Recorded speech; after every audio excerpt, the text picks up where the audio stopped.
আপনারা জানেন গতকালই জয়েন্ট এন্ট্রান্সের ফল প্রকাশের কথা ছিল, কিন্তু ওবিসি জটের কারণে জয়েন্ট এন্ট্রান্সের ফল গতকাল প্রকাশিত হয়নি। চিন্তা বাড়ছে ছাত্রছাত্রীদের, তার কারণ জয়েন্ট এন্ট্রান্সের ফল না বেরোনোয় ইঞ্জিনিয়ারিং এ ভর্তির প্রক্রিয়া কিন্তু আরো পিছোচ্ছে। আর এবার এই নিয়ে আইনি লড়াইয়ের পথে এগোচ্ছে রাজ্য, এমনটাই জানিয়েছেন শিক্ষামন্ত্রী ব্রাত্য বসু।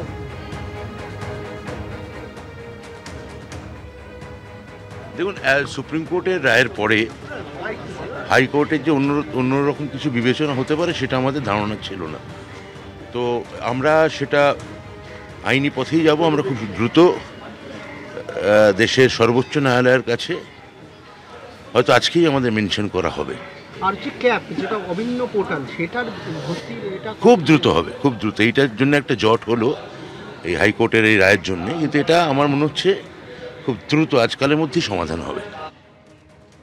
গতকালই কিন্তু একেবারে স্পষ্ট জানিয়ে দেওয়া হয়েছে আদালতের পক্ষ থেকে যে ওবিসি এ এবং ওবিসি বি তালিকা অনুযায়ী কিন্তু সংরক্ষণ মানলে চলবে না, এবং একেবারে পুরনো ওবিসি সংরক্ষণের নিয়ম অর্থাৎ 7% হারে যে সংরক্ষণের কথা বলা রয়েছে ওবিসি আইনে তা মেনেই কিন্তু মেধা তালিকা 15 দিনের মধ্যে প্রকাশ করতে হবে। আর এবার রাজ্য সরকার বলছে অতি দ্রুত এই জট কাটবে। কৃষ্ণেন্দু অধিকারী রয়েছেন আমাদের সঙ্গে। কৃষ্ণেন্দু, রাজ্য এবার আইনি পথে এগোচ্ছে, সেক্ষেত্রে আদালত ইতিমধ্যেই 15 দিনের সময়সীমা বেঁধে দিয়েছে। কিভাবে এই জট কাটতে পারে, সম্ভাবনা কতটা? দেখো, এই যে ফলাফল প্রকাশে যে বিলম্ব হচ্ছিল সেই বিলম্ব যে আরো হবে আজকে শিক্ষামন্ত্রীর বক্তব্যে সেটা স্পষ্ট। কারণ আজকে শিক্ষামন্ত্রী জানিয়ে দিয়েছেন যে হাইকোর্টের যে রায়, সেই হাইকোর্টের রায় বিরুদ্ধে তারা বিষয়টা নিয়ে দ্রুত আইনি পথে যাবেন এবং দেশের সর্বোচ্চ যে আদালত বা সুপ্রিম কোর্ট, সেই সুপ্রিম কোর্টে তারা বিষয়টা মুভ করছেন এবং আজকেই এ বিষয়ে তারা মুভ করছেন। অর্থাৎ সুপ্রিম কোর্টও বিষয়টা নিয়ে রাজ্য সরকার এবার সুপ্রিম কোর্টে যাচ্ছে।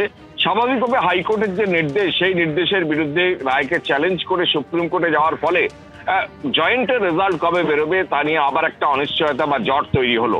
কারণ তুমি জানো, কালকে বিচারপতি কৌশিক চন্দ্র তিনি স্পষ্ট করে দিয়েছেন যে 7% যে সংরক্ষণ বিধি, সেই বিধি অনুযায়ী জয়েন্টের ফল প্রকাশ করতে হবে। অর্থাৎ রাজ্য সরকার যে 17% বিধি অনুযায়ী ফল প্রকাশের কথা বলেছে, সেই 17% বিধি মেনে যে জয়েন্ট এন্ট্রান্স যে মেধা তালিকা প্রস্তুত করেছিল, সেই মেধা তালিকা প্রকাশ করা যাবে না। অর্থাৎ 2010-এর আগে যে 66টি জনজাতি নিয়ে যে মেধা যে সংরক্ষণ বিধি ছিল, সেই বিধি মেনে ফল প্রকাশ করতে হবে। সুতরাং সেক্ষেত্রে রাজ্য সরকার যদি হাইকোর্টের সিদ্ধান্তকে চ্যালেঞ্জ করে আবার সুপ্রিম কোর্টে যায় এবং যাওয়ার সিদ্ধান্ত নিয়েছেন, এমনটাই শিক্ষামন্ত্রী আজকে জানিয়েছেন, সেক্ষেত্রে জয়েন্ট এন্ট্রান্সের ফলাফল কবে বেরোবে তা নিয়ে আবার একটা অনিশ্চয়তা তৈরি হলো। ইতিমধ্যেই তুমি জানো যে হাইকোর্ট স্পষ্ট করে দিয়েছে যে 15 দিনের মধ্যে মেধা তালিকা প্রকাশ করা হবে। এখন সুপ্রিম কোর্টের কি নির্দেশ আসে, সেই নির্দেশের ওপর তারপর রাজ্য সরকার বা জয়েন্ট এন্ট্রান্স বোর্ড সিদ্ধান্ত নেবে, এমনটাই মনে করা হচ্ছে। 27শে এপ্রিল জয়েন্ট এন্ট্রান্সের পরীক্ষা হয়েছিল। এখনো পর্যন্ত 3 মাস 11 দিন হয়ে গেল জয়েন্টের ফল প্রকাশিত হয়নি, এবং সেখানে বহু ছাত্রছাত্রী বাইরে চলে যাচ্ছেন এমন অভিযোগ এসছে। বহু ছাত্রছাত্রী এবং তাদের অভিভাবকরা তারা অভিযোগ করছেন প্রকাশ্যে যে বেসরকারি কলেজে তাদের ভর্তি হতে হচ্ছে কাড়ি টাকা খরচ করে, কারণ জয়েন্টের রেজাল্ট বেরোচ্ছে না। ঠিক সেই প্রেক্ষাপটে কালকে হাইকোর্টের যে নির্দেশ, সেই নির্দেশের বিরুদ্ধে চ্যালেঞ্জ করে রাজ্য সরকার ফের সুপ্রিম কোর্টে যাওয়ার মানে হচ্ছে গোটা বিষয়টা আরো বিলম্বিত হওয়ার একটা আশঙ্কা তৈরি হলো। এবং সেক্ষেত্রে যে জট তৈরি হয়েছিল দীর্ঘদিন ধরেই, যে জট চলছিল, সেই জটের পর যে জয়েন্ট এন্ট্রান্স বোর্ড কালকে ফল প্রকাশ করতে চেয়েছিল এবং সেই ফল প্রকাশের ব্যাপারে হাইকোর্ট নিষেধাজ্ঞা জারি করে এবং সঙ্গে সঙ্গে হাইকোর্টের তরফে জানিয়ে দেওয়া হয় 15 দিনের মধ্যে নতুন করে মেধা তালিকা প্রকাশ করতে হবে এবং 60%, এই 7%কে ধরে। কিন্তু সেই 7% নির্দেশ যে সরকার মানতে রাজি নন, সেটা আজকে শিক্ষামন্ত্রী যে সুপ্রিম কোর্টে যাচ্ছে তাতে কি স্পষ্ট। স্বাভাবিকভাবে জয়েন্টের রেজাল্ট কবে বেরোবে, যে জট ছিল সেই জট কিন্তু বহাল রইল, অধরাই রইল জয়েন্টের ফল প্রকাশের নির্ঘণ্ট।